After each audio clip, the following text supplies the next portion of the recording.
এখন আর কারো কথা আমি গায়ে মাখাই না। এখন শুধু গায়ে মাখাই সাবান, শ্যাম্পু এবং জামাকাপড় ব্যবহার করি বেশি।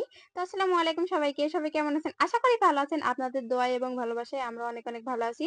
আজকে আমি এবং আমার শাশুড়ি মিলে চলে এসেছি। ফার্স্টে আমার ননদের সাথে দেখা করতে। অনেকদিন ধরে আমার ননদের সঙ্গে দেখা হয়নি। সেজন্য আমার ননদের মেয়ে স্কুলে চলে আসি। সেখানে আমার ননদ আসছে। সেখানে দেখা-টেখা করে এই যে এখানে কসমেটিক্স এর দোকানে একটু দাঁড়াইছিলাম। একটু মানে কিছু কেনাকাটা করার জন্য। কিন্তু কিনিনি, কিছুই ভালো লাগেনি। সেখান থেকে সোজা চলে আসছি আমার কিছু হিজাব লাগবে। সেজন্য হিজাব কালেকশন দেখতে চলে আসছি।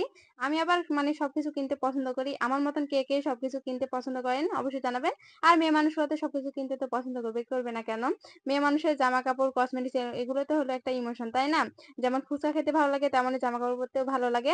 তো এই দোপাট্টা পরে আমাকে কেমন লাগছে অবশ্যই কমেন্টে জানিয়ে দিবেন। এটা আমার অনেক পছন্দ হয়েছে। মানে 3 পিসটা আমি নিয়ে নিয়েছি। মানে এটা না, ২ টার মধ্যে একটা নিয়েছি। বলবেন কোনটা নিয়েছি। একটা ছিল এই কালার আরেকটা ছিল ওই যে ওইটা আপনারা দেখতে পাচ্ছেন।